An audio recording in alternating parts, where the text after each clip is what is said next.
عزیز طلبہ کرام، آپ حضرات کو معلوم ہے کہ کل آپ کے لیے کھیلوں کا انعقاد کیا گیا تھا۔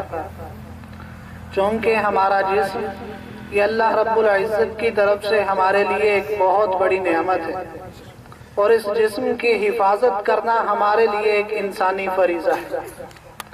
اللہ رب العزت نے قرآن مجید میں فرمایا وَأَعِدُّوا لَهُمْ مَا اسْتَطَعْتُم مِّن قُوَّةٍ کہ اپنے دشمن کے مقابلے میں اپنی قوت جمع کر کے رکھو۔ صحابہ کرام نے نبی کریم صلی اللہ علیہ وسلم سے پوچھا کہ قوت کیا ہے؟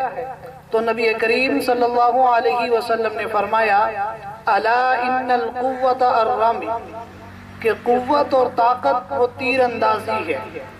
اب ظاہراً عقل یہ کہتی ہے کہ تیر اندازی میں کوئی طاقت نہیں ہے، صرف ایک نشانہ بازی ہے، لیکن اگر حقیقت کو دیکھا جائے تو تیر چلانے کے لیے آدمی کی کلائیوں کا مضبوط ہونا ضروری ہے، اور تیر اندازی کے لیے آدمی کے کندھوں کا مضبوط ہونا ضروری ہے، اور تیر چلانے کے لیے آدمی کی ٹانگوں میں طاقت کا ہونا ضروری ہے۔ یعنی انسان کا پورا جسم ایسا ہونا چاہیے کہ وہ کسی بھی طرف سے اس میں کمزوری نہ محسوس ہو۔